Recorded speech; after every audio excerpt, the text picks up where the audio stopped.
Hey, I'm Marcus. And I'm Nick. We are Working Class Nerds. Cue the intro.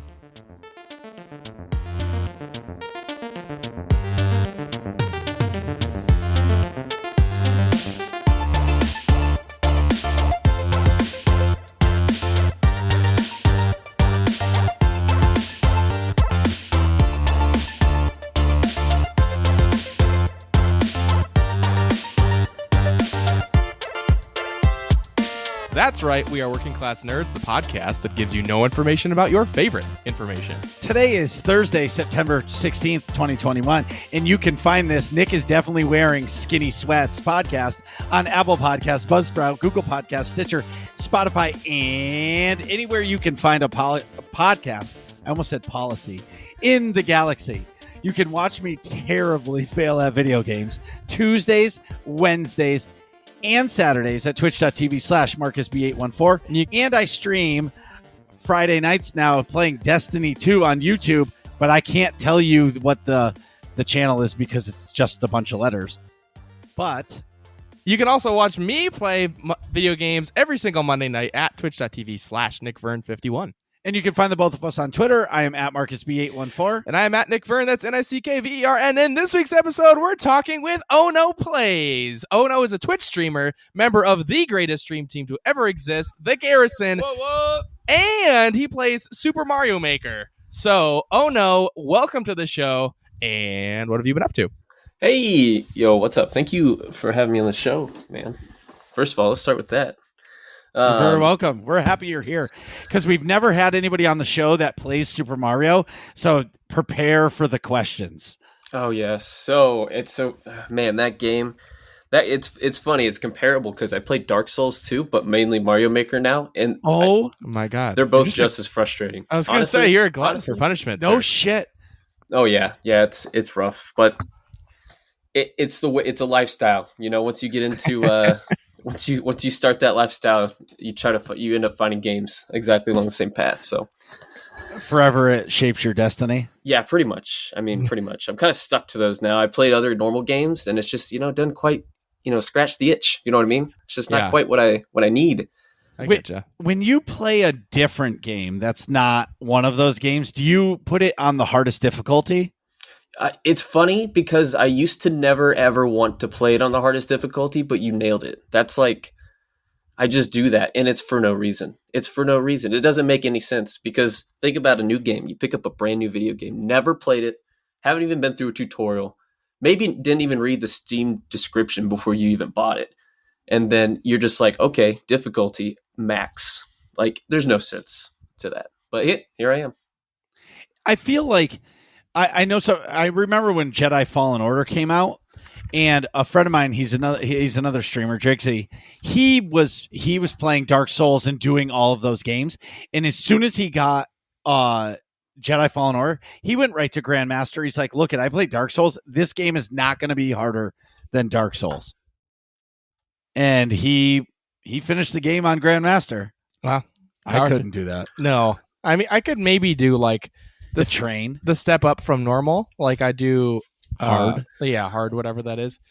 I played it on normal. That's usually my spot for games, but but I get what you're saying. Once you start like playing and you're used to like a preposterously difficult game like a Dark Souls, Super Mario Maker, things of that nature where you're constantly dying and the learning curve is super high, I feel like that can just kind of be the lens that you look at games through. You know what I mean? Like you accept the suck, basically. You know what I mean? And now, like, you can, for Marcus and I, we would lose the value of the game or like the enjoyment of the story or whatever it is because we're not used to dying so often and the difficulty. But like, so for someone like you or Drixie or someone who's used to playing at such a high level of challenge, like you can still appreciate the base game while you're going through all the tough mechanics. Does that make any sense? No, absolutely. And it's funny. I'll say this up. Just because we're gluttons for punishment doesn't mean we're good at the games. That's true. We're so. I think it's a patience trainer. That's all it is. It's like people grind in RPGs. You play Final Fantasy and you got to level up for a couple hours to beat this boss. Right. And it's kind of the same thing, except you don't level up. It's really you're leveling up yourself. So it's like a whole nother little realm when it comes to that. I play story games to enjoy the story, right? And at the same time, I do agree with you both because Nightmare Raiding, it's all about learning the dance. Yeah. That's it. And once you learn the dance, it's like, oh, this makes a lot of sense. I need to push this button and that button instead of that button and this button, and now we win. Right. So I do understand it completely. What nights do you stream, and what is your Twitch handle? My Twitch handle is Ono Plays. I stream Sundays, Mondays, and Wednesdays at 7 p.m. Eastern Standard Time. The correct time zone. Exactly. Yeah, the only time zone. Others exist.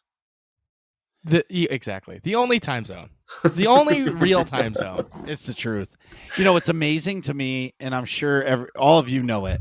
When you have somebody in your stream and you're talking to them, it's the first time, except in like the guild, but like for me, you talk to somebody and you're like, oh, good evening. And they're like, it's 8 a.m. And you're like, what? Or they're like, it's 4 a.m. And I'm like, what? Have you slept yet? And they're like, no. And it's 9 o'clock p.m. my time. And I'm just like, how? Like the time zone, it's because you never know. Right. That's crazy to me, like that people do that. I suppose there's folks in the US that do it too, but I'm like, I would never like turn on Twitch at 8 a.m. You know what I mean? And watch somebody from Australia. See, I disagree with you. I guess I should say I've never thought to do that until, you know what I mean? If you find somebody you really enjoy. See, I have a lot of Australian friends, and that's exactly what happens. I wake up, and vice versa. That happens to me on those nights that I stream. A little bit later in the stream, I'll have one of them come in, and they're saying good morning to me, very, very well knowing that it's nighttime here. Right. So it is funny because they will do the opposite.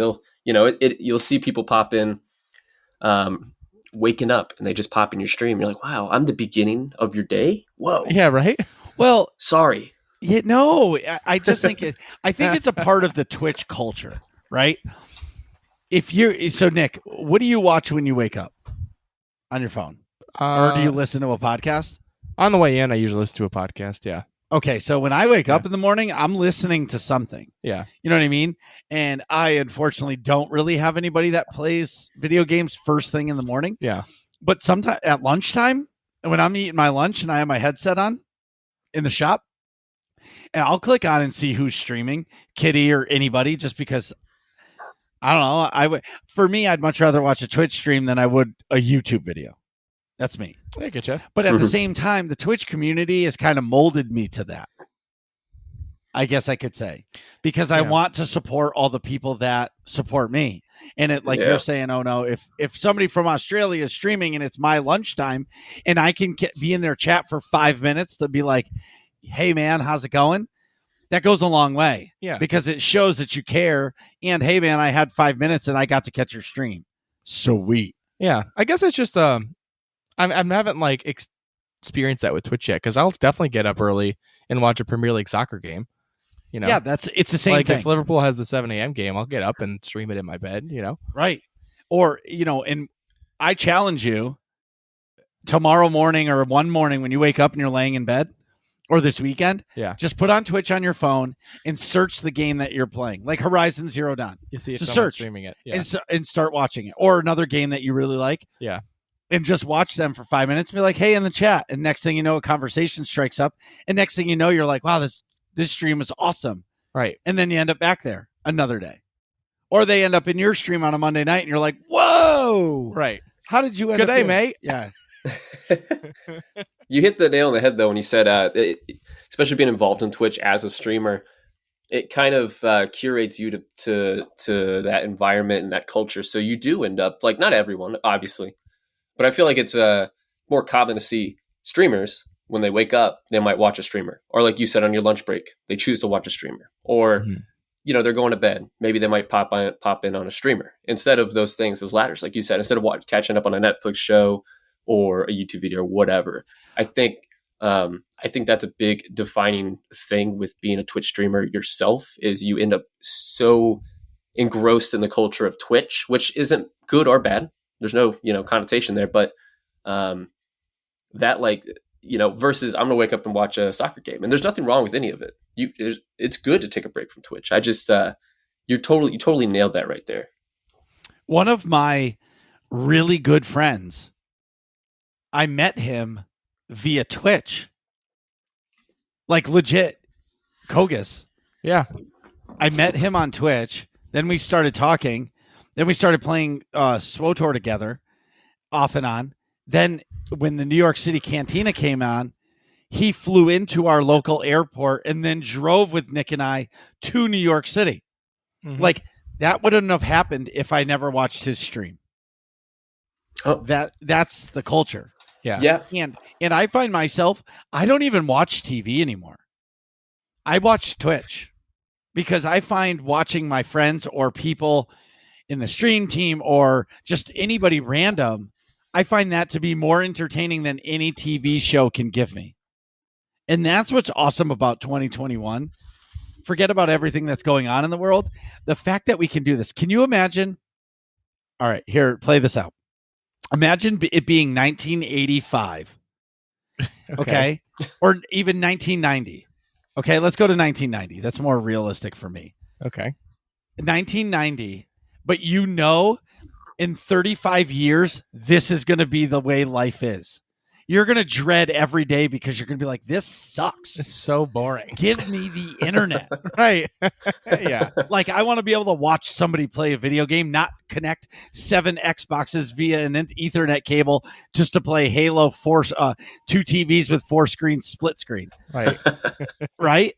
So in Twitch, like some days, like when I'm downstairs and I'm just playing a video game by myself, I have like 9 Twitch streams on.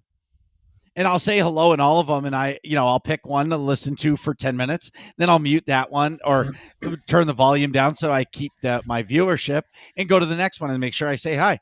I want to support everybody. Right. Like Twitch has done that to me because so many people show us love. How can we not reciprocate that? Right. I don't know. Yeah. No, It's just awesome. Wow, I agree with you.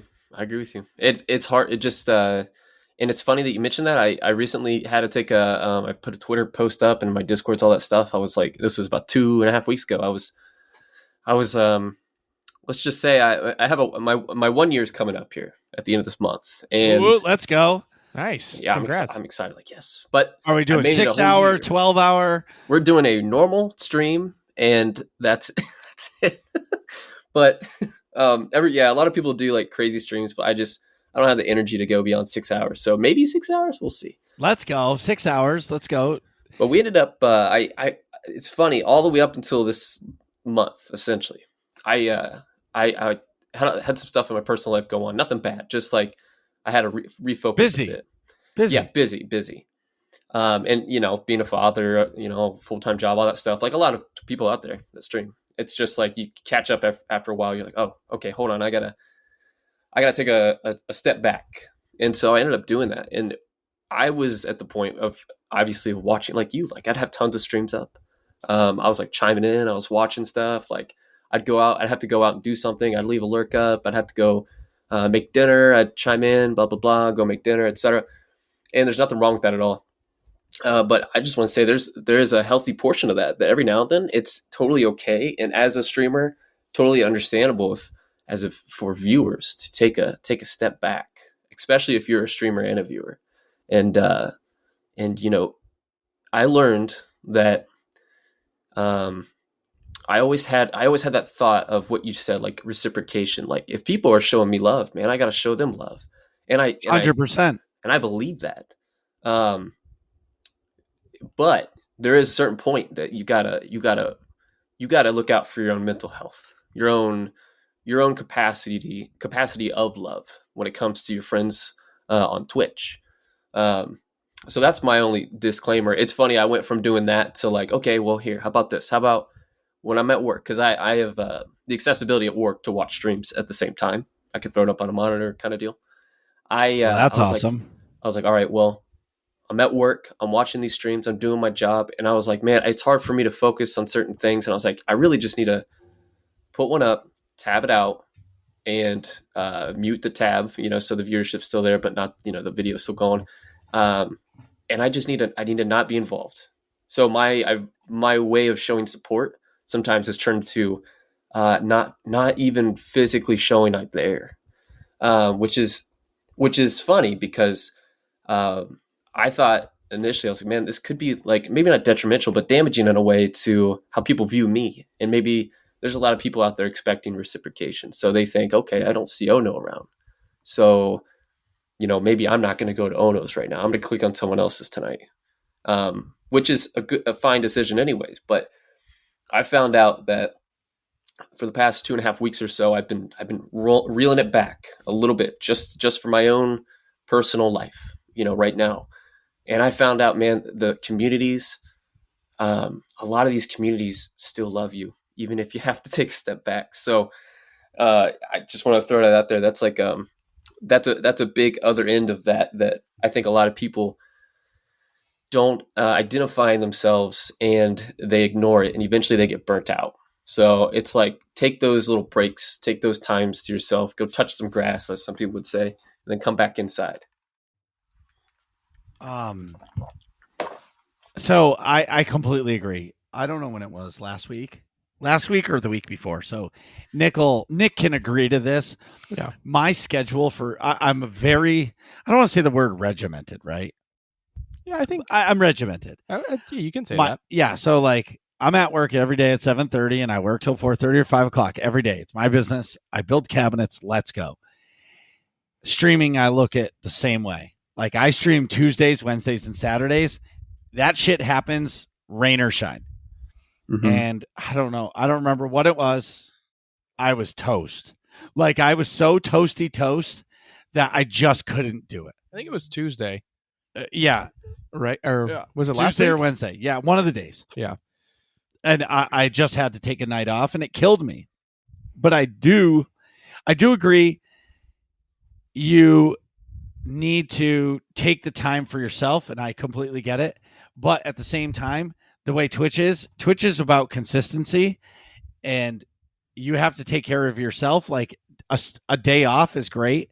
For me, I can't do like a week off or 2 weeks off. I feel like I would lose my momentum. You know what I mean? Of that consistent base. But at the same time, taking that night off, it felt fantastic. But I'm sure you both will agree to this. When you come back, whether it's one day off or 3 days off, it feels like, oh my God, I haven't seen you guys in a week or five, or it feels like a year. And it's like you have a new found energy. Yeah. And you're like, it's like all excited all over again. I don't know, for me. I totally get it. Yeah. And to that point, it's so when it comes to being a streamer, I'm with you on that, where you should be consistent. If you have scheduled days, you should stick to them, rain or shine. I like that. That's typically how I am. I think in the past year, I've only, due to one family vacation and a couple times where I was feeling what you just felt, I probably have taken, out of a whole year, I've taken less than 7 days off streaming. But sure. Definitely as a viewer, spending your time, stretching your personal time outside of streaming is what I really want to hit there, is that, if you're cooking dinner, you got to play with your kids, you got to do other stuff, like just leave a lurk up, sure. But you got to, I think it's healthy to allocate time to your Twitch as a viewer in a healthy manner. It's so true. It's so true. And it's funny in my house. It's because you hit the mark. So cooking dinner and dinner time is family time. But I do the dishes every single night of the week, right? Okay. On the weekends, I cook breakfast, lunch, and dinner. Mostly not lunch, because I'm usually working on the weekends too. But either way, what I'm saying is I always do the dishes. I'm the dish guy. So my family thinks it's hilarious that as soon as I start doing dishes, I turn on Twitch and I'll watch Katie or Chimera or whoever's on, and I'll rest it on the windowsill and I'll just watch it nonchalant. At some point I'll say hello in chat, but that's it. And then I'll just shut it off. Like, see you later. You know what I mean? But I do agree, as a viewer of Twitch, you do have to take a break, because it's really hard to keep up. And the other thing that I find is really hard to keep up too is Discord. Oh my God, I get lost in Discord always. I don't want to show you how many notifications I have right now. Oh, want to have a game? Want to play a game? Marcus could probably beat you here. No. How many do you have? Me out of let's see. Hold on, 1, 2, 3. Out of all your Discords, how many know those? What's the red circle say? Wait, is there like a collective total I can look at? Yeah. Because I have. Yeah. Are you on your phone? It should No, say not on it my phone. on your thing. I'll look It on my should, phone. Right now, Yeah. I see one of those Discords. I have 700 and something notifications. oh shit!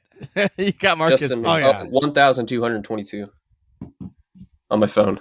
Okay, Wow. I've only got 27. It's because I clear it out because that red dot drives me crazy. Yeah, me too. You could tell I ignore it a lot. Not Discord, but the dot. Yeah, no, for sure. It's so funny. I have to shut like notifications off, like because Periodically. all the time, and Yeah. then I'll turn one back on because I really want to be involved in this or something's going on that I want to know. It's just insane. Yeah. Mm-hmm. There's so much involved in being in a community. It's crazy. And doing the podcast for so long, you don't realize how many people Actually listen. and you get in touch with, and then after that you join their Discord and you start chatting with their community, and then you're chatting with the next community, and next thing you know, you're talking to in, everybody. like 45 Discord servers or something. Yeah. Yep. And it's Yep. just chaos.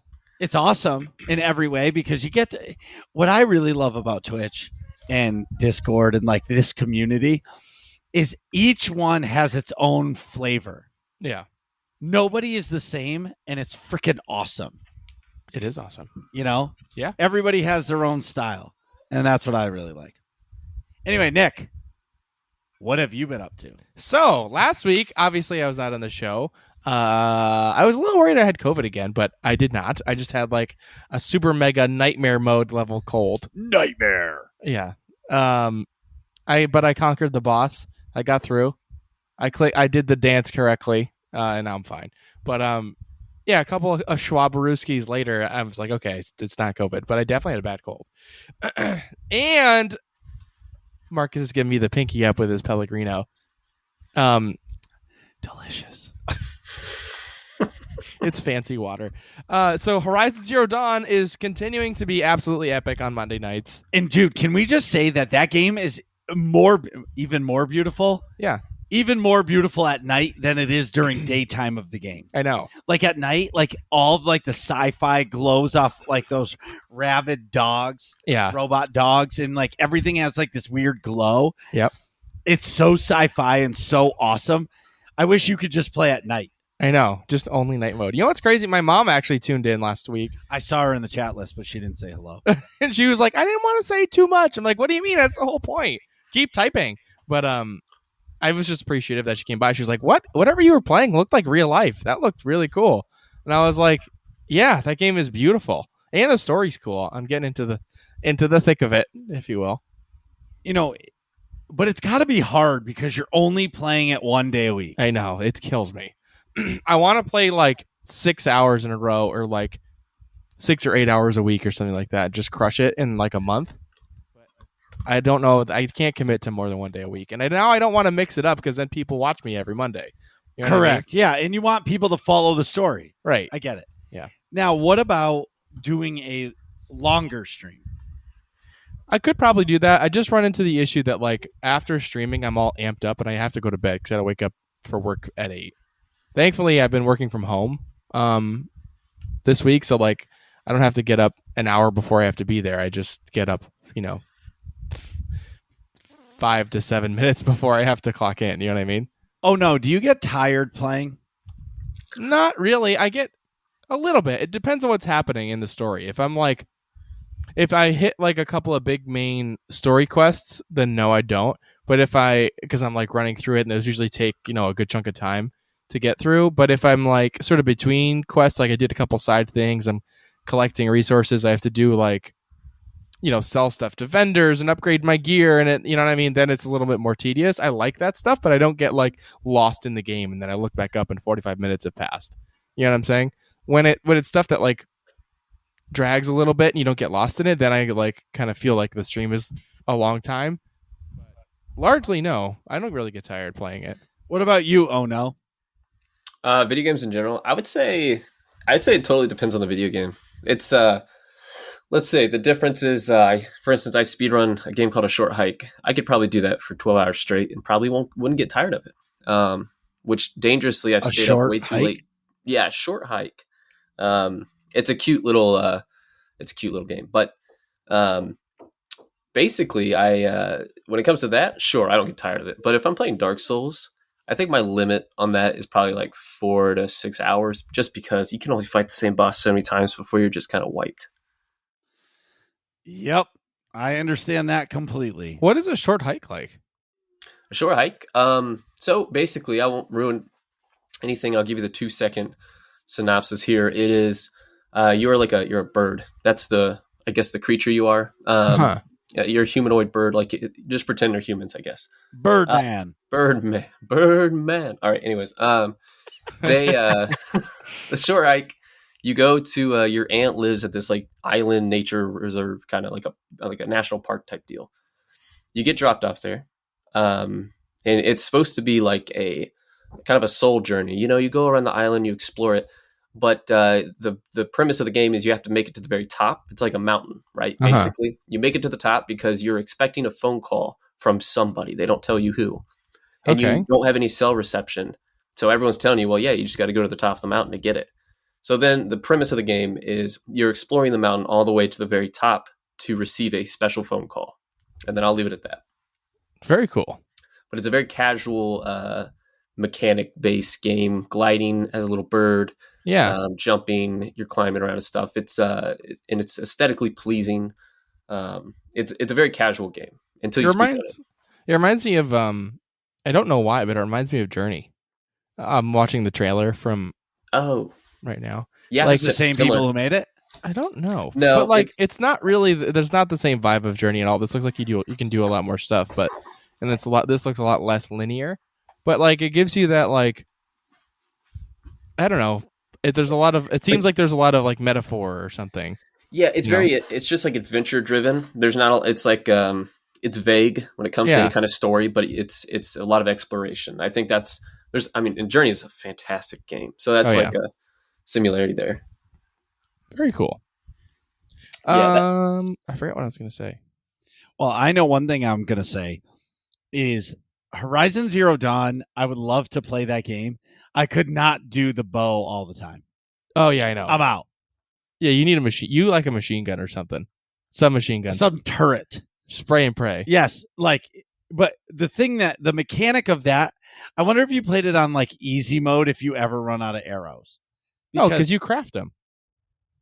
Oh, I'm out. Yeah, you pick them up You pick up the materials I'm and you out. craft them. It's over. Done. The fact that you just said that C word. The crafting. Yeah, done. You've seen me do it in game. I've run out of arrows and then pulled up the menu and make them in mid fight. I know, and it's ridiculous. It's great. You just got to click all the buttons fast. I can't click. You got to be anything quick on the fast. draw. I click have to remap something though because I keep like the sprint key is shift and then the like crouch. no the like ammo type. The ammo wheel where you can like craft or change your weapon is tab, but shift tab at the same time brings up the Steam menu. Bro. Oh, So Mouse wheel up and down. I should do that. I should definitely do that. And like did you map all the buttons on the side of your mouse? I'm not using a button like that. Oh, I didn't map those at all. I should just use those. Or why don't you use a fucking controller? I could use a controller. I have a Like dope what controller. the fuck? That's like the perfect game for a controller, and you're It's not made using for a controller. I'm out of here. Good night, everybody. I'm out. No, because I like the mouse and keyboard. Are you fucking kidding me right now? Like, I like the mouse for the shooting though. okay, so you like the accuracy. You have a mouse that has side buttons on it. I know. I've been using none of them. Oh, this is great. me looking at my mouse with no side buttons, like, oh, I'm so jealous. It's only 2. I don't have like a MMO mouse. But yeah, but you could, dude. Mark like is you freaking could, out. yes. If you have 2 buttons, you could do you could switch between your fucking arrows right there. I know. You can macro them to make you arrows as soon as you open up the menu, push it, and it automatically makes it. I know. Suck less, Nick. Suck less. That's fantastic. So anyways, Oh, wait. yeah. Listen. I'm listening. Okay. So I called Nick today, as I normally do. And okay. I called Nick today and he doesn't fucking answer. And I'm like, Yeah. this fucking guy is working from home. Okay, he's rubbing one out. I'll give him 10 minutes. So I call him back 10 minutes later and I get nothing again. I'm like, what in the F is going on? It's podcast day. Yeah. So I get a text back. I text him, actually. The text messages turn green. Yeah. So we have iPhones. Regular text message turns green. Yeah, because I have no service. Yeah. And I'm like, uh-oh. Where the hell is Nick right now? Right. And then I just get a message back. Wait, hold on. I'm You just should gonna just read it. Yeah. Pull it up. Yep. Pull up the chat. Okay. It says, No, after your stream summary. yeah. I said, hey, I just got out of jury duty now. Fuck that whole process.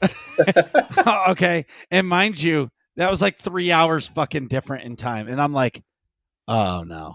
Yeah, that was terrible. Rip that guy. Yeah. I showed up for 8 a.m. So I don't know if jury duty is the same everywhere, but like our courthouse in Hampden County, Massachusetts, It sucks. it sucks since it's Springfield. There's no Wi-Fi, which is reasonable, but then also it's like a giant concrete building and you're in like the dead center of it. So the whole time in room number 1, I had cell service and it was fine because it was like on the 4th floor towards the top.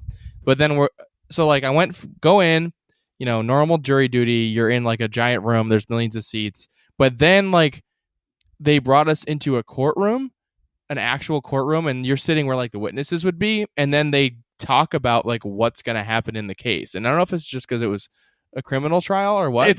That's all the same across the country. Oh, okay. So The process is the same. Yeah, I didn't know that. So I thought you like were in a room and then they called you up and like, hey, do you have anything that would make you not a good juror? And they're like, nope, okay, that's not a good fit for this trial. Like, goodbye, go home. I thought that's how it was going to be. And no. So I go into the trial. They talk about like, here's the case. Here's what the person's charged with. And then they're like, and then they ask you a series of questions like, do you think like, know any of these witnesses, and they list the names, and then like you raise your like card with your number on it if you do, and they write it down, and then they individually call you up to have the judge and the 2 lawyers and the defendant like right next to you talk to you, which is awkward because like if somebody's charged with some crazy shit and you think they're a creeper, like they're literally standing there while you're like, I'm gonna think he's a fucking asshole in this trial, so Right. you should send me home. Like in front of the guy, that whole process was fine and reasonable. I went through, I had some stuff pop up. I ended up knowing 2 of the witnesses, so there's no way I could have done that first trial. And then I got, dismissed from that case, but they own you for the whole fucking day. So I had to go back upstairs and wait. And then they sent me out for another one. And then I had to wait. So I go in there, they describe the case. Then the fucking judge breaks for lunch. I have to just sit around for an hour for doing nothing. You didn't go out to lunch? No, I did, but I already ate lunch because I went back to the other room. I got out of but when you're in the courtroom, that's the longest period of time. So I had my own break and then got in there, sat there for. You could have gone to a bar and had a bear. I did do that, but All right. Yeah, I was right next to MGM Casino. I just went Yes. into one of the bars there. Yes. But yeah, I literally just walked over. I'm like, well, if I have to fucking sit through this again, especially because like I knew I was going to get dismissed for the second case too, because they already described it, and I'm like, I knew another one of the witnesses, and You knew them? yeah, I worked with them. Oh, that's awkward. Oh yeah, that's weird. Well, no, they're both nurses because of the contents of the case. That's awkward. Well, like a nurse had to Yeah. testify. Yeah. But anyways, so I knew him because I worked in the emergency department with him. But anywho, and I knew I was gonna get dismissed, so yeah, I went and had a beer and came back. But still, like it could have been done like in a half hour more. So I had to wait another hour and then come back, and then he read some more crap, and then I had to sit there and wait for my number to be called for me to go up and be like, yeah, I know the witness, and like, okay, go home, goodbye. So and then I didn't leave till like 3:30. I got there at 8. Rip that guy. Yeah. I feel like that whole process could have been done like online or something. Is that your first time? Yeah. I've only gotten called once too. I've been called. That was the third time I've been called. So the first time I got called, I was in college, and I got out of it entirely because I was like living in another state technically at college. You know Yeah, what I've I mean? only been called once. Oh, that's nice. Yeah. Then the second time I got called, but then like you like call the place the day before to see like, are you going to get called in? And there's a giant snowstorm. They're like, nope, due to the weather, everyone's canceled. I'm like, sweet, dodged a bullet there. And then this one I actually had to go in. Yeah, that sucked. I'm over here like, I've never been called in. This is bad. This is karma right now. This is gonna happen. I'm gonna get a. It would be reasonable if you could like screw around on your phone while you're sitting in the courtroom, but there's no cell service. So like I'd have to like bring a book or something in there. You know what I mean? Like, because the main waiting room, like before you go into the courtroom section, is completely fine. Like, there's chairs everywhere, there's outlets, like totally reasonable to like have to hang out in for a long period of time. But then like the actual courtroom is just like wooden benches. Yeah. So like you have no. I mean, I didn't need to charge anything, but like you also have no cell service. Like I couldn't even text. They block that shit. They don't want your phones ringing in the courtroom. Yeah, it was just terrible. And then, of course, this old lady that was a juror, in the jury selection, her own phone was going off. It would ding, and she went shh at it like 4 times. Someone had to be one of the like bailiffs had to go over and be like, "Ma'am, that's your phone. You have to You have to address that." Like she was like, "I know." She's like, and he goes, he literally goes, saying shh is not going to change how your phone is the noise it's making. Ma'am. She's like 80s or something, probably. She's like, you have to click the button to turn it on silent or shut it off. And she was like, oh, sorry. I'm like, oh my God. That's scary. She did not get picked for the jury, by the way. Thankfully. But anywho, so that was my whole day today. But yeah, Horizon Zero Dawn is great. Jury duty sucks. And Marcus, how's it going? And what have you been up to? A lot. I've been up to a lot. So one of my employees was on vacation the last 10 days. So I've been grinding at work. Yep. Then I finally watched the Spider-Man movies. Oh, like the Marvel ones? Yeah, like the newest ones. What is it? Far From Home and what's the other one called? Homecoming? Homecoming. Yeah. Homecoming and Far From Home. Fucking awesome movies. Yeah, no shit. Like welcome to the 21st century. Yeah, I know. Like the last Spider-Man movie I watched was Tobey Maguire or whatever the fuck his name is. Oh, you never watched the Andrew Garfield ones? No. Oh, those are okay. No. I mean, all the other ones are like okay, but I think the Marvel ones are particularly good. Well, Green Goblin in that first Spider-Man was really good. Yeah, because it's William Dafoe. William Dafoe crushes it in everything he does. Yeah, but it was like really good. So, but what I liked about it was it wasn't another origin story. So I liked how that happened. How like he's already Spider-Man. Like look at him already Spider-Man. Right. And I liked how it started at the Civil War movie and like you were in his perspective in Civil War. Yeah. So I really enjoyed that part.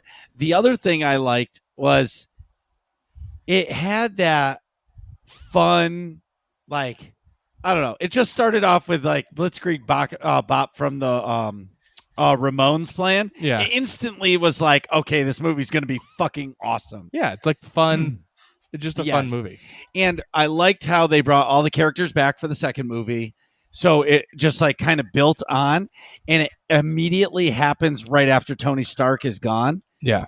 And then the ending, which I'm not going to spoil it, is just like, okay, now this is how a movie should end. Yeah. You know what I mean? It's like, a giant cliffhanger. Like, oh shit, the one, like, because he's the only Avenger that nobody knows who he is. Right. Yeah. Right. I mean, Thor, yeah. No, Thor's Thor. Right, but he's not like around to be like seen. Yeah, but he's Thor. You can't right? like look up Thor's address on Facebook or something. Right, or whatever, but he's Thor, you know what I mean? right? Yeah. But either way. Asgard. Come on, we know. Right. Exactly. Like you send me through the Bifrost. You can't dox Thor. Nobody can go SWAT Thor's house at Asgard. Although maybe his place in Norway, but that's Fat Thor. That's a different guy. He's the best Thor. That's like that's your spirit animal. Yes. Waifu Thor. Yeah, like I'd be screaming at, I'm the god of thunder. You will not snipe me from the other side of the map. Noob Slayer 420. Yeah, Noob Slayer. Don't you know I'm the god of thunder? Anyway, so this past Saturday, shout out to Coda. I was not going to do a big celebration stream for 900 followers. Coda made me do it. He's like, dude, let's go. We've been here with you. Let's celebrate 900 because now we're on the road to 1K. For real, for real. Let's freaking go. And what an awesome night. Like every stream has just been getting better and better and better. But the magical part of it is the chat window has been exploding. Like, I sometimes say to myself, where do all these people come from and why are they talking to me? Yeah. You know what I mean? And the chat is so awesome. And then I don't know about you guys. As soon as food gets mentioned, it's over for me. Like you're hungry? Yes, instantly. Yeah, I just got hungry right now. Well, I didn't now, but as soon as somebody starts talking about food during stream, especially if I'm like 2 hours in, it's embedded in my head. Mm-hmm. So anyway, so they were talking about food. I was like, guys, I'm going to go take a leak. I'll be right back. I went upstairs and I devoured, I think it was like 4 or 5 Ritz crackers. And then after stream, I devoured the rest of the sleeve. That's the best. Wait. A question for you. When you eat Ritz crackers, do you not just eat the whole sleeve at once? I thought that's how it's supposed to be eaten. I did, but I couldn't come back to the stream Like with a whole jam-packed mouthful. Right. Welcome back. You can hear the crumbs tinking off the mic as they fall out of your mouth. Yeah, because if you try to devour a whole sleeve at once, your shirt, like, I don't know, I'm fat. I'm a type 4 body type. So yeah, like I have the shelf right here, so it would be all crumbs. Right. I would come sit down and the crumbs would be falling off of me if I ate the whole sleeve. At least 5, I can still look like a gentleman or a scholar. Yeah. While well, no one 5 thinks you're a scholar. But you're correct. You cannot open up a sleeve of Ritz and I'm only going to eat 6 and I'm going to twist tie it so it stays fresh. Who does that? Because guess what? You're going to taste one, and even if they aren't fresh when you reopen them, they're going to be stale as fuck and you're throwing them away. Exactly. They're gone forever. But just note to self, that has never happened. Yeah. Not in your house. I've never not eaten the sleeve. Yeah. As it should be. Yes. But what's really good on a Ritz? Peanut butter. I like peanut butter or honestly, I really like that terrible Cheese Whiz out of a can. I haven't had that in forever. Yeah, same. Years. Me neither, but maybe I'll do that for my 1K stream. And we'll make Cheese Whiz towers. The Leaning Tower of Cheese. Yeah, I like that. The Leaning Tower of Cheese. Oh, I love it. That's anyways, great. That's a stream reward. You should put it in there. Yeah. Oh, no, I can't do that as a channel point because everybody will redeem them because everybody has thousands of points because they're saving for the truffle shuffle. I know. So anyway, you're gonna have to do like 4 truffle shuffles. Oh, it's gonna happen. Stream. It's gonna be like mid raid, and I'm gonna have to do a truffle shuffle after a pull, and it's gonna be awesome. But anyway, so I've been streaming Destiny 2 on YouTube. It's been really fun. It's really fun to stream on a different platform, and it's not for anything but just to try it. And why not? Because it's not the main game that I play. And it's a different experience because if somebody subscribes to your channel, you don't get notifications, or I don't know how to even do that. That's weird. Well, I don't know if they have that set up unless they pay, but I'm not at the level to be monetized. You know what I'm saying? Yeah. So I've had a lot of fun with it. And it's really interesting to see. Oh, the magical part is, okay, when you guys go to your Google account, is it under you guys might be different, but I know my Google account that I use is my stream name, MarcusB814. Yeah. But a lot of people's Google account is their real name. So when they come in chat, they're like, oh, hey, Marcus. And it's like Gerald Ford. Yeah. Or I don't know. Whatever. You know what I mean? Peter Parker. And you're like, hey, Peter. And they're talking to you. They're like, oh man, it was so good to see you in Discord today. And you're like, yeah, I don't know who the hell you are. And then I start talking about how yes, exactly. It's so different between Twitch and YouTube because your Twitch handle might not be your YouTube name. You know what I mean? Right. And it's almost forcing people to create a new Gmail account for YouTube with their Twitch name. Right. Yeah. You know? Thankfully, mine's all the same, but I mean, my Twitch name is my name anyway, pretty much. Right, but it's just the point. Like some people like they're like, oh my god, hey, and then they tell you who they are, and you're like, whoa, okay, now I know your real name, and I can never unsee that. Yeah. You know. Anyway, so last night, so Destiny 2's been really fun, but I might actually stream Destiny tomorrow night on Twitch just to try it. You should. I don't do it. I don't know. Do it. I don't know. I'll decide tomorrow. I vote. Go on Twitch. Anyways, explosive conflict last night. We almost have kept us down. We're so close. Oh, it's just going to be one lucky pull. I'm going to smash something. I'm going to cry. I'm going to scream. I'm going to yell. And then I'm going to give away 2,400 cartel coins. It's going to be fucking awesome. In SWTOR news, now on the PTS, it's the first look at the Sorcerer and the Assassin combat styles. Come see what they have nerfed in your classes.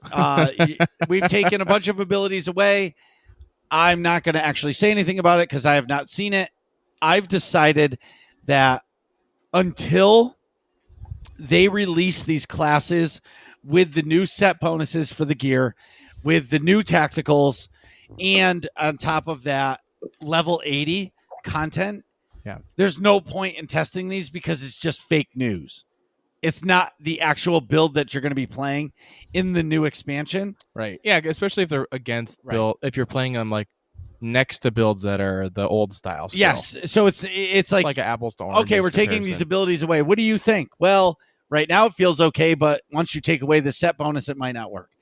Anyway, so I'm being super positive about it. It's going to be a new game. Let's get excited. Woo woo. Anyways, we got game update 3.6.3.2.A, B, C, D, E, F. Who knows? A bunch of bugs fixes, I guess. Blah, blah. Blah, blah. And blah, blah. Go ahead. One last thing. Yeah. I encourage everybody, if you play the main classes of these, the classes that come out on the PTS, please go play it because the feedback will happen. They will listen to every single one of your feedback points about fixing your class unless you're a Juggernaut or a Guardian. If you're a Juggernaut or Guardian player, just remind BioWare that we are screwed and they don't care. In AIE news. In AIE news this week is Total Galactic War. That means we invade a planet, which is going to be Makeb, and we're down by 3.2 million points to the leader, but there's always hope.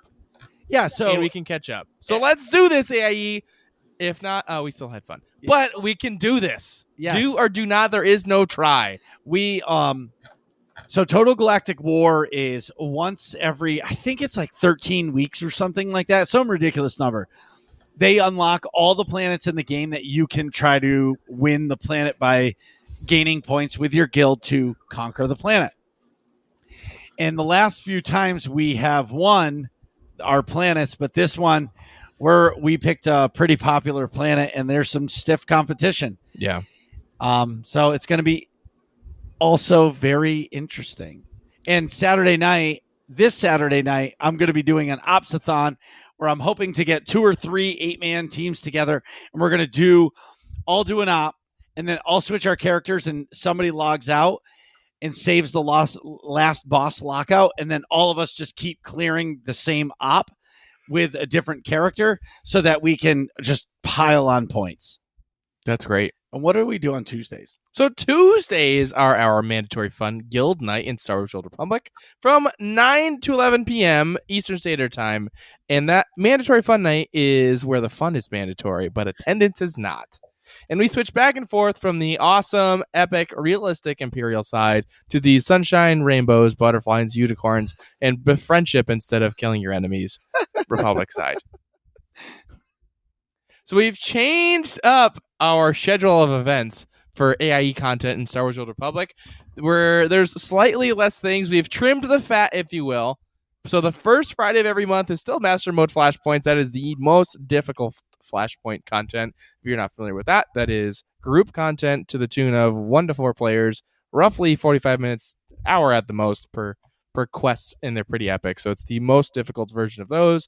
The first Friday of every single month, and the fourth Saturday. That's 4 Saturdays, also known as Saturday, and it's Mega, the monthly epic guild activity run by yours truly, Marcus B814. We should get you to come to a Mega. It's Mega.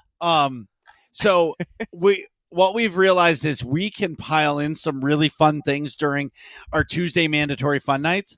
So that's what we're going to do. We're going to really focus on our mandatory fun nights and really pack them in with a lot of content and a lot of fun. Yeah, because it's every week. Right, it's every week. And then really enjoy the Master Mode flashpoints on the Mondays. And then the once a month Fridays. Bigger guild event, and really emphasize the fun in Mega. This month, we're going to be doing world bosses and datacrons, and it's going to be freaking awesome. And if all this sounds fun to you, go to aie-guild.org, get our Discord link in the top right-hand portion of the website, and ask for a guild invite. Whether or not you play Star Wars The Old Republic or any of the other games that we play, we would love to have you. I already know. I see your leg going 1,000,000 miles an hour. Yes, I definitely have to pee. So we'll be right back. Jeez, Nick, hurry up. We're trying to finish this podcast. And we're back. So today we're talking about streaming with Oh No Plays. So Oh No, first off. Oh, that throws me off saying "oh no" because it sounds like I'm exclaiming about something. Like Oh no! like oh no, we got to redo that. I got to redo the intro. But you know what's kind of funny is I thought of it earlier is, oh no, I died again playing Dark Souls, or oh no, I played the most ridiculous game ever created, Super Mario Maker. Mm-hmm. So before we get into any of the questions, okay, do you create your own maps or do you play the player created maps Or in both? Mario Maker, or both? So yes. I don't create maps. Well, I'll say this. I've created maps. They're not good maps, and they're unpublished at this point. So primarily I play Kaizo levels and like created content from other people that come into the stream, or some people put their codes in Discords, or I just look for the super hard stuff just so I can get mad, Now, when you say super hard stuff, is it like where you're like jumping and then there's a turtle floating in the air and you have to hit that, bounce up, and then you have to jump over this thing and then grab the next turtle and Time it perfect. You can't ever hit the ground because if you do, it's one of those black like chompers? Yes. To answer your question, yes. I do the stuff that nobody really wants to do. Usually they have a clear percentage. I don't know if you played it. They have every level that you see that's user created, it will have a clear percentage rate, out of a fraction. This many people cleared it, out of how many of these people opened it up and tried to play it. Holy shit. And so typically the ones that I'm messing with are 1% or less clear percent. And then every now and then I'll play with ones. I'll play, come across ones and play them that are like, up to 9% clear rate. But I typically stay in the 1% or less realm.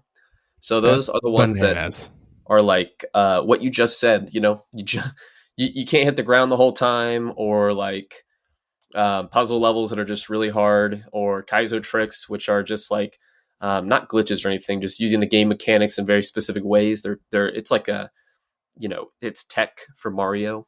So those are the kinds of things I focus on. And typically one level, because of that, one level will take me, it could vary, but if I averaged it out, one level will take me a good either 30 minutes to like 2 hours or an hour and a half to be one level. So it's a lot of repetitive dying and learning. Yeah. Well, it's the same for us. Like when I nightmare raid, you have to learn the fights. So like you're not going to go into a level for the first time and just win. You have to learn what all the moves are that you have to do. So I completely get it. It's mind-boggling to me. I like how in Super Mario Maker they show you like the little X's where other people have died. Mm-hmm. So you like if there's like a horde of X's, I know, like I'm not the only one. You know what I mean? Yep. I like how at the end of a level, you can leave a comment that is only accessible if you beat it. Oh, that's cool too. It's like the club. The club, yeah, exactly. That's and it's funny because I've gotten in a habit of leaving very like vague Dark Souls references. You know how if you've ever played Dark Souls that you come across the comment people leave Yeah. and it's just this Oh. ominous, whatever message. Like I'll just put those in Mario Maker. It'll totally displaced, or I'll say like praise the sun, just straight up. So that's perfect. I like the ones in Dark Souls that would like mess with people. It'd be like on the edge of a cliff or something and tell you to jump off. yeah, It's like, oh, there's a prize down below. Like, make sure you find it, and you just die. yeah. That's like the older brother. If you had an older sibling or something when you're younger and you're playing Right. Mario and you're Luigi and they want to play their turn, so they're like, just jump in that hole. There's a secret tunnel. Right, and it's just insta die. Yep. Wow. That's from experience, by the way. That happened. Right, yeah, I got that too. So, why did you start streaming? So interestingly enough, I never considered streaming before, but I did have some kind of ambition a few years back to like kind of be like a YouTuber. You know what I mean? Like Yeah, everybody, like just like streaming, just like anything else, everybody's like they see someone that is successful. They enjoy their content. They feel attached to that YouTuber in some way or shape because they watch all their stuff. And I was like, man, that seems like a lot of fun to me. So I actually tried to do YouTube content for a little bit. And when I say a little bit, it was probably a few months. It wasn't long. It wasn't like, the real grind, how you should do it. It wasn't like that kind of thing. I kind of gave it a shot and gave up like a lot of people. And then, fast forward a couple years after that, like maybe 2-3 years after that, I got in a position in life where I had a consistent schedule. I had all this stuff, and I was like, man, I kind of want to just do this. I'm playing video games anyways. Kind of like what you said earlier about the hobby aspect. I'm playing video games anyways. Why not try and stream it too, just to be with like other people or in my city specifically, not even like using Twitch to meet people all across the country or the world or anything. It's just, I was like, other people I know stream in my city. I kind of want to do that too with them while I'm playing with them. And then didn't take any kind of professionalism or nothing. I just kind of just hit go live. You know what I mean? And then that turned into something different eventually. So initially what started me streaming was like, I just want to hang out with my friends, but like, I don't know if this will be something or not. So I might as well just do it while I'm hanging out with my friends. And then that transformed into, as you guys can understand, it transformed into, wow, it's a community. Like there's a way bigger picture, a way bigger thing happening on Twitch than a lot of people realize, and what I didn't realize when I first started. So, I was one of those YouTubers that quit. Yeah, I find so. Okay, couple things I'm gonna say is YouTube is, in my opinion, immediately out of the gate, YouTube is going to be a lot harder to get started on because you have 2 billion people on YouTube. yeah. Let's start there. And then the level of quality of video makes a difference to a lot of people that watch YouTube videos. Yeah. So if like, even if you're starting out, if your video quality isn't perfect, like, basically. no, I would say like mid tier. Yeah. Like if you're not at 1080p 60 perfect, people are going to be like, this sucks. Yeah. And and for me, YouTube is not forgiving on discoverability when you first start out. Yeah. Like, okay, let's say we made a video, us three right now, we made a video and we talked about Mario Maker and we posted it. That video might never see a view. Right. Mm-hmm. Yeah. Right. But going on Twitch, and let's say all three of us decide to stream and we're going to do a complete playthrough of Horizon Zero Dawn. Yep. And we name the stream title Three Dudes in Horizon Zero Dawn until it's beat. Yeah. We might First playthrough or whatever. Whatever. Yeah, first playthrough.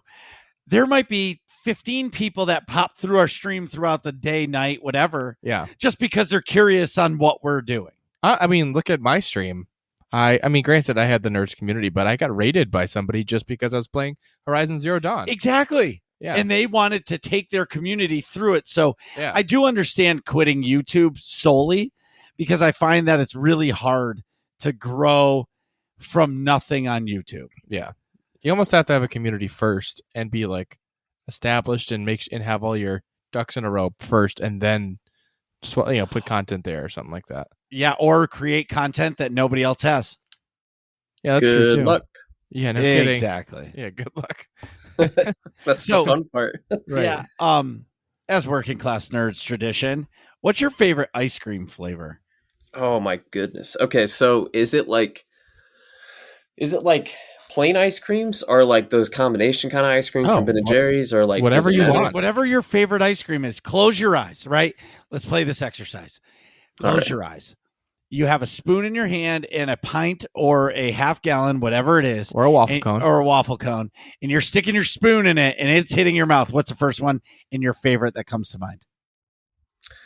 Oh man, that's hard. Okay, I literally just two. Okay. One is what's it called? It's called half baked from Ben and Jerry's. Oh, it's delicious. Yep. Yeah. So what, like brownie chunks, chocolate ice cream, and cookie dough chunks, and vanilla ice cream all thrown in a pint, and then the second one is plain vanilla ice cream with like physical actual peanut butter mixed in with it. Like Hell from a jar. yeah. Whoa. That's my favorite. Okay, so you just blew my mind. That is my favorite sundae of all time. I go to anywhere ice cream. I go, you got peanut butter sauce? Yep. Vanilla ice cream, peanut butter sauce. Let's go. I'm making that when I go home today immediately. Yeah, Do it. Never dude, done Yeah. it before. it's the greatest everything. It's Wow. amazing. Yeah. I love learned peanut that butter from a and kid. vanilla ice cream. Then you'll love this. Yes. You'll absolutely love this. And from this point forward, you're going to feel like one of the peeps when you order a sundae. So Nick has a fake allergy to chocolate. Oh my god, it's not fake. Marcus thinks it's a conspiracy theory. Like we never landed on the moon. I'm not allergic to chocolate. That's a little. That's like two sides of the coin. Like that's like the hardest comparison. But you do have a fake allergy. But anyway, Okay. so he says he's allergic to chocolate. So whenever everybody's getting a sundae, he's just getting. Can I get black raspberry ice cream, please? Dude, I'll get I'll get cool flavors. Just as long as it doesn't have chocolate. Oh yeah, I like the salt. Like some of my favorites. My Ben and Jerry's is my favorite. Like ice cream you can get anywhere. Obviously, I like the salted caramel core is wicked good. It's a like a big old dollop of caramel in the middle, hence the name. But then also it's got like blondie chunks in it, so it's like not chocolate brownies everywhere, which is wicked good, and like vanilla ice cream. And then another one's the cinnamon buns is wicked good too. There's chunks of Ooh, cinnamon yeah. bun. Or like the strawberry cheesecake is dope. Yes, the strawberry cheesecake and Chubby Hubby are the best. What's Man. Chubby Hubby? Chubby Hubby is chocolate covered peanut butter pretzels.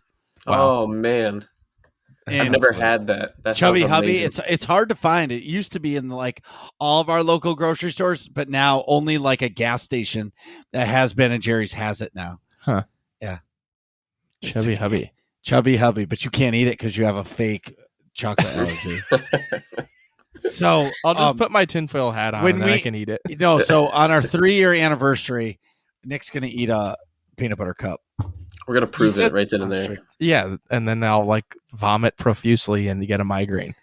But at least then I'll know your chocolate allergy is real. Or you can just believe me like a normal human being. It's fake news. That's too Never gonna easy. change my mind. Yes, that's right. It's way too easy. You can't just let them win at all. So, oh no, what if you had to pick is your favorite game of all time? Oh man. Oh god. And you can pick a couple because it's really tough. I was about to say that's kind of like picking your favorite like type of music or something, and there's no like easy answer there. I would say like I can give you like a. I'll say okay. Now I'll decide. You know can give what? us like a Mount Rushmore if you want. Yeah, exactly. I'm just gonna man up right now. I'm just gonna decide. Okay. All right. All right. right. Let's All right. go. I can't just Let's pick see. one. I have to say Shadow of Colossus. Whoa. That's my The ultimate. original or the the new one? They're both beautiful. So they're both the same game, anyways. But the the original I grew up on. That explains. Yeah, that explains why I have two Shadow Colossus tattoos on my body. But Wow.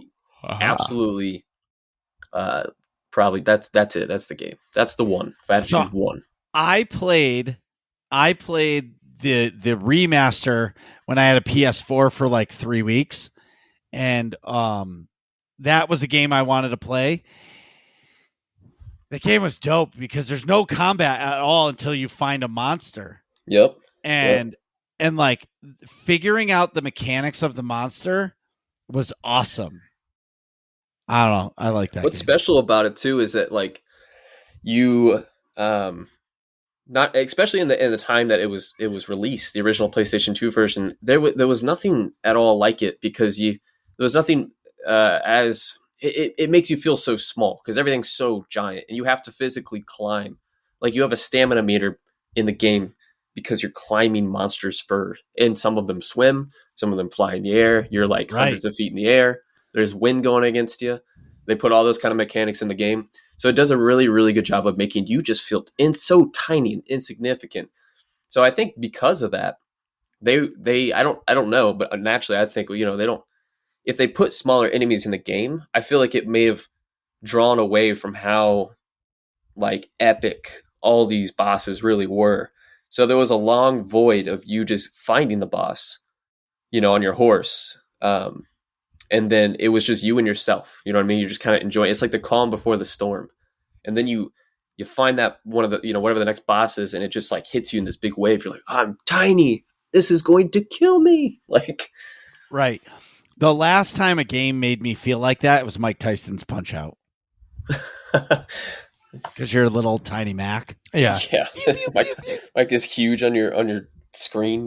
What are the 18, 16-bit? I don't know what those. Yeah, 8-bit.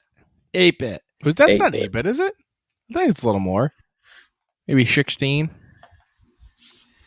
But so what made you decide to stream really hard games?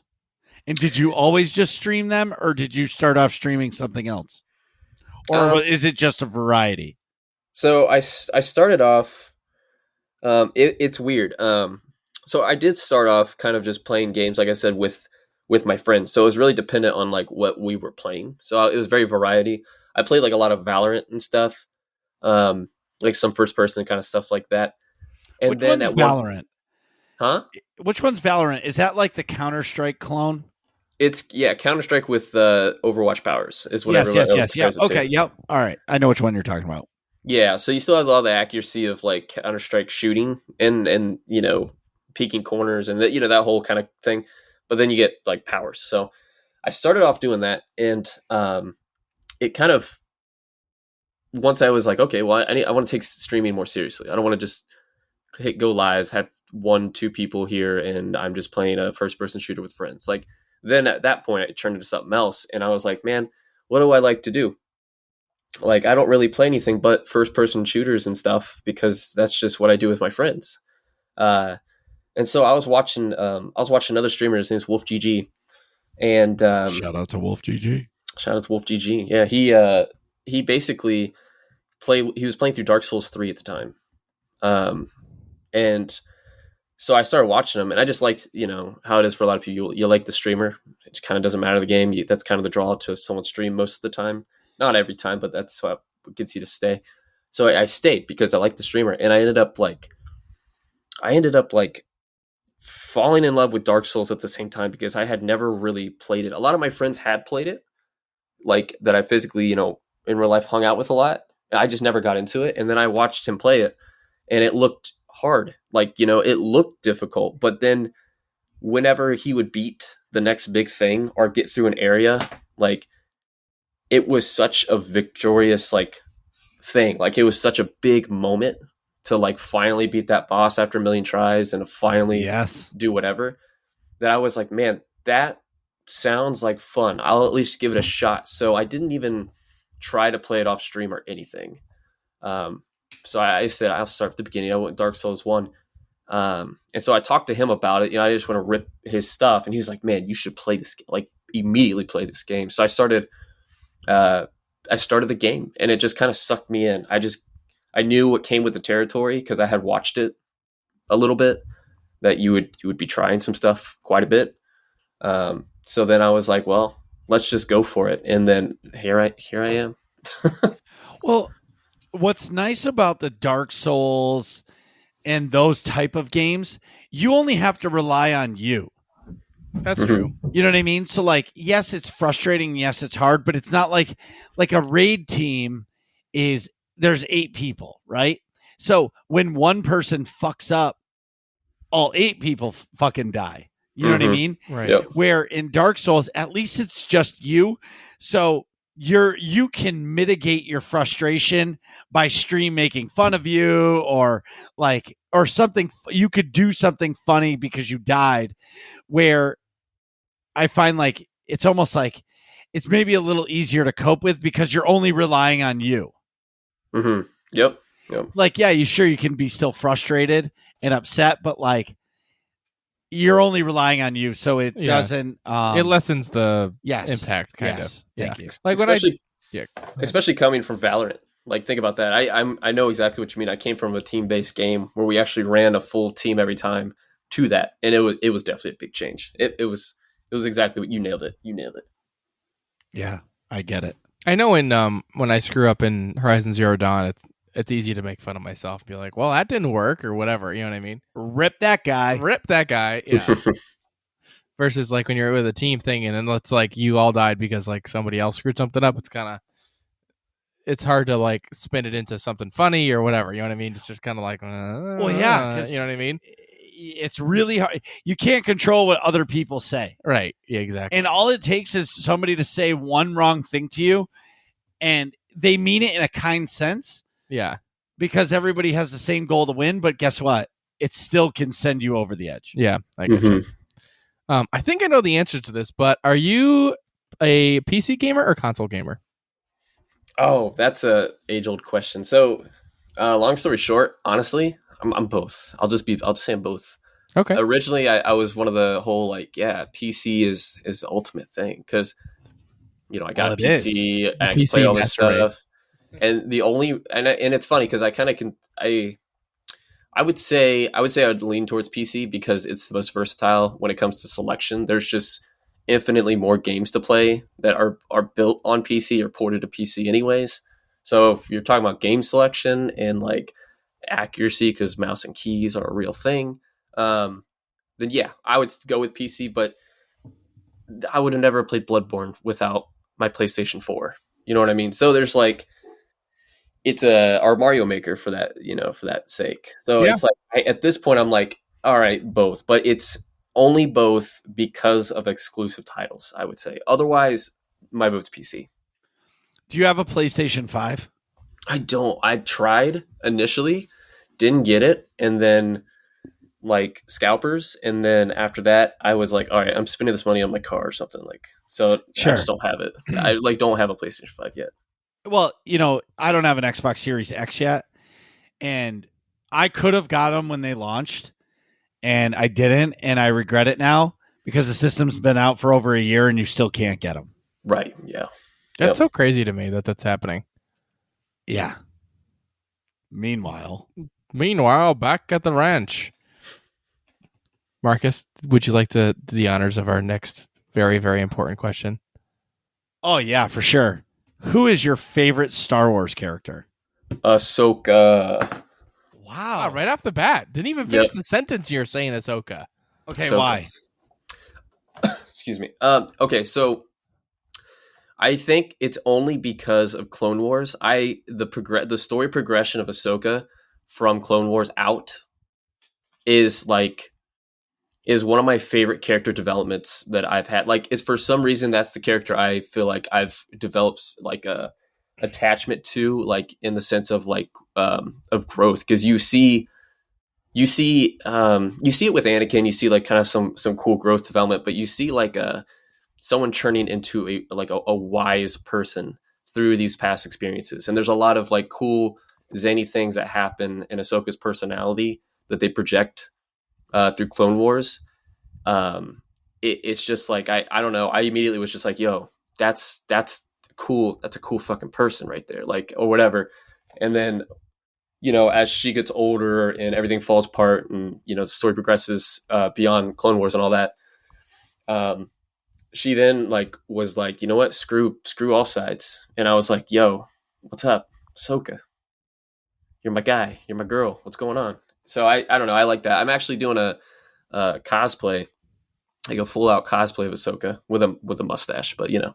was gonna No, say. you gotta shave the stash. oh no, No. I can't. Have you seen the stash? Yes, That's I've not- seen the That's not stash. something you can just frivolously. It'll throw grow away. back. It will, but I don't think my partner would look at me the whole time until it grew back. So That's fair. Oh, actually, Yeah. I don't know if I could look at me anymore. So yeah, it's just gonna be Ahsoka with a stash. That's what it's gonna be. Ahsoka stash. Yeah. Ahsoka stat. Perfect. I might change my last name from Tano to Stash. It's a stash. So what are your goals for your stream? Goals. It's kind of weird. Those have shifted over the period of stream, and I feel like it's going Ooh, to let's hear it. continuously shift. Yeah, of course. Because initially I was like, man, I want some success from it. Not necessarily financial, but like status. You know what I mean? Yeah. Yeah. Not to sound conceited, it was just like I don't understand. And I'm gonna sound like an ignorant douche, but I really don't know what you mean by that. So when I say that, I mean like a lot of people like strive for partner, or the very few like people strive for Twitch ambassador. Okay, so to me, I feel like that's a status. Maybe I'm using the right word, wait, but what is a Twitch ambassador? that's those don't hardly exist. Twitch ambassadors, those Yeah. are like the big ones, the people that Twitch actually puts money into promotion and all that stuff. It's like it's a handful of people total. Yeah. But like initially, I was just like, man, I just want to be verified. I just want a check mark by my name or whatever. Like it was just like a very like self-centered kind of ambition. And then Sure. later on, once I learned more about Twitch and what it's really about, and like made friends and like all et cetera, my goals shifted. They shifted from that to like, hey, I want to be partner, which I do one day, but it's not really just about that. It's really about, I want to create a space of like-minded people that I can help protect, that I can help, like we have a safe area. And I feel like a lot of other streamers do that. And I was like, man, I kind of want a bubble for all of us too. Like, so my ultimate goal as right now is really just like making friends, which is weird because I've only been streaming for this, almost a year now. And when I was on month 2, I didn't have that mindset. And now it's like, I'm hanging out with people. And I think my goal is just keep hanging out with people. Like a number can go up or down, but just hanging out with people. I think ultimately that's my goal. When it comes to the other side of that, which a lot of streamers don't want to talk about, but when it comes to like money, you make money streaming, or you don't. I mean, it just depends. But I think when it comes down to it, I never want to be like a full-time streamer anyways, because I have a career outside of, in my own life. But like being able to like afford healthcare and stuff because of Twitch, like that would be a goal too. Like get to the point where I could pay for my own insurance, like health insurance and stuff like that through Twitch, or like my daughter's piano classes and stuff, like little things that are like kind of slice of life, extra stuff that you can't always have. The financial side, that it's like, cool. If I'm making a little bit of cash off this, I can throw that in my savings. I can throw this here. Like everybody needs a little bit. So the financial side, like, of course, if that happens, it happens, and that's great. But really you find yourself, I find myself really just like, what am I on Twitch for? And then I'm like, I'm here for people, even if for myself. I'm not trying to sound self-righteous. It's like, I'm selfishly like, I just want friends. Give me friends. So like, that's been my goal for a little while now. It's just like, hey, let's just hang out with friends. And if we get new friends, we get new friends. I do agree. And, my goals in comparison are a little different in the sense of, like you, I have a career. So for me, Twitch isn't a financial thing. Of course, the money helps, right? Mm-hmm. But for me, I want my goal in this is to help everybody because, you know, like you coming on the podcast, I hope after this podcast, you get 50 more followers and new people to your channel because your channel is so awesome. Let's spread the word. And it's the same thing like our nerds community that we've created, Nick and I. Like we drive people to help other people. And that's our focus. Like I tell everybody, my goal is to make sure your channel's bigger than mine someday. That's my goal. To see you grow to get your goals. You know what I mean? And like yourself, when you're in your channel and, you know, I'm sure you have an OG viewer, right? Oh yeah, a few. Yeah, exactly. I have 3 that I can think of off the top of my head that have been there since the beginning. And when they come back to stream, just like you, I'm sure, or Nick can agree, you go fucking crazy. Because they might not have been in your stream for 4 months, but they come back and they're like, oh, hey, you're still doing this, and this is awesome. Exactly. Yep. So it's good goals to have. It's good to have goals that are realistic. And I do agree with you. Partner is no longer the end goal for me either, because like I'm having fun doing what we're doing. And if a partnership ever happens, cool. But if not, I'm still having a great time. Right. Exactly. Yep. You know, and I guess for me, it's like, do you need the check mark? No, because your community stands behind you.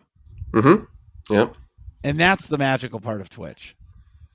And there's other partners that I've talked to, just because we're friends anyways, like in real life or something, or like on here, but they've had those discuss, like we've that has been brought up, stuff like that before. And even some partners I talked to, they got partner and they're just kind of like, okay, like what from here? And they, at that point, because some of them blew up very quickly over other instances, and they got to that point, like, okay, I made this, now what? And that's when like the sense of having a strong sense of community and a strong sense of like being personable and actually caring about people and them caring about you. I think there's no question of, if you do get partnered, like it's not at that point, it's not like, well, what now? It's like, you're doing the same thing. You're like, oh, I'm still going to hang out with my friends on Monday night. Like, right. You don't have that kind of leftover hanging question of, what do I do now with my channel? How do I do this and that? You know what I mean? I'm going to call out friend of the show, great friend of ours, Serp, right? Oh yeah. I'm wearing a shirt right now. All right. So Serp made partner by playing Battlefront 2. And after he made partner, he said, I'm not going to play Battlefront anymore. And he completely changed his channel. And now he's playing Sea of Thieves, and he's created an entire extra community that supports him. And now you go to his channel and there's still the Battlefront community there. And yes, your channel takes a little hit because you're not playing the game that some people only play, but he's completely done a 180 on his channel, and his channel is now bigger than it's ever been. It's crazy. And it's such an awesome thing to see. So again, follow your heart. Yeah. You know, that's exactly what made me start playing Mario Maker. I was like, man, I just like this game. So you know what?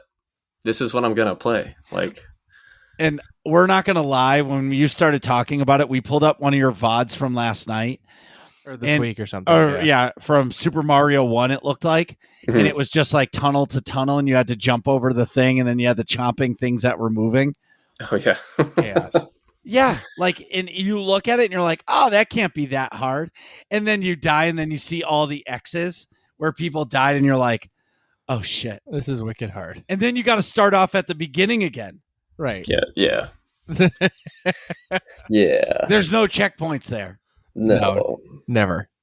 That's terrible. And then they troll you. They'll put checkpoints that reset you back to the beginning. Like, oh, yeah. Damn. Yeah. That's just rude. False tunnels and stuff. Like, there's troll levels in the mix, definitely. And you know, wow. You start the level, go for a little bit, and you're like, something happens. You're like, yeah, it's gonna be one of these levels. All right. What is your favorite stream moment? On like my stream or just in general? on your stream. No, on your stream, yeah. Oh, okay. I'd say one of my favorite stream moments, or moment, is kind of actually it happens every quarter. Which another one's coming up. We've created a community called datcom, dat community, and it's a collective of a whole bunch of streamers, stuff like that. We've come together, and it's pretty large. So that has, we ended up deciding, what are we going to do? Like, more than just like hanging out with each other, we started to do charity streams. So once per quarter, 4 times a year, we do a charity stream that we all raid from one streamer to the next streamer for a span of like 56 hours over a weekend, starting on a Friday, ending on a Sunday night. And we have people from other countries, all that kind of stuff. And my partner, she actually is the one that organizes that whole thing. Bless her. Wow. Jesus, I could not do that. Bless her heart. Yeah. She's got forms. People got to fill out all these docs. Like they go through a process. She's got it down. But my favorite moments as a streamer have come from those, because we'll end up getting into a segment, and I have a thing on my stream where you can redeem channel points to get a pie to my face. Where my partner comes in with whipped cream pie and just pies me while I'm playing. Really? So, yeah, and it's been abused, trust me. But the great thing about it is, during these charity streams, we have one goal. We set a goal for that stream or that my segment, where it's like, if we get to X amount, then we'll pie each other at the same time. And to some people that sounds like that's kind of dumb or whatever, but in the community that we've created and curated, and all of our friends, that's like it's always the hypest, funniest thing, and people are just going wild. And we ended up, like, I don't know, it's great. I would never thought I would say it's great to get pied in the face, but those are like, it's happened. I don't know, those kind of moments are just like, they don't leave you. It's just fun. And then we end up raising a lot of money for a good charity. So like, the whole experience of doing charity work is fun. So that's like, I can't say it's one streamer moment, because it happens 4 times a year, but those are probably my favorite things, favorite moments within streaming. Those are awesome. Those are the best, when you get like big community engagement things. It just makes you feel, it's so like rewarding and wholesome, and like, it's just so much like reciprocal positivity, Mm-hmm. Yeah, those are awesome. And pieing in the face is always fun. Oh yeah. What kind of pie? So we cheat. We don't. It would be ridiculous to have like 15 apple pies in my fridge at all times. So we use like those paper pie or tins, like those little paper tins, and we put Cool Whip in it. Oh, perfect. Fill it up. Yeah, perfect. That's awesome, though. But there's always Cool Whip pies in your fridge. That's part of our grocery list, man. Wow. Yeah, we always have Cool Whip in our fridge because of that. That's a lot of Cool Whip to fill one of those, though. That's a lot to smush on your face. Dude, right now I've got like 4 or 5 of the tins. It's not even like a can. We just get like the bigger. I got like 4 or 5 of those in there. Yep. Wow. How many channel points is it to get a pie in the face? It used to be 10,000, and then oh my God, that was horrible because it was too low. Yeah, I would get 3 streams maybe where it was like, no one's doing any pies, but then the 4th and 5th stream after that, I would get pied like 4 or 5 times, like at least in those streams back to back. So I raised it to, I think, 13 or 14,000 channel points. So it's still accessible. Yeah, but kinda, a little harder. Yeah. Yeah. That's why the truffle shuffle is 75,000. Yeah, that's a good choice. Yes, it's a great choice because that's somebody it saves. I have people that are like, I'm never going to spend, and they come in and they're like, this is called the truffle lurk, ! Lurk, and they won't say another word because they just want the points. Yeah, that's awesome. Yep. Tell everybody where they can find you. Everybody can find me on pretty much any platform at Facebook, TikTok, Twitter, of course, Twitch, and YouTube, all at Ono Plays. So if you just Google that, you'll pretty much find me anywhere. Awesome, man. Even SoundCloud, actually. You make music? Yeah, I do. Yeah, I made music for a long time, and I decided to What kind Go of ahead. music? It's a mix, like lo-fi, a lot of lo-fi. Been doing that for years, and I also play drums and like doom metal stuff. But that's not on SoundCloud. The doom metal stuff isn't there. Well, that's awesome. Thanks for coming on the show, man. Well, I appreciate you guys. I was happy to be here. What are you guys talking about in here? Find out next episode of Working Class Nerds.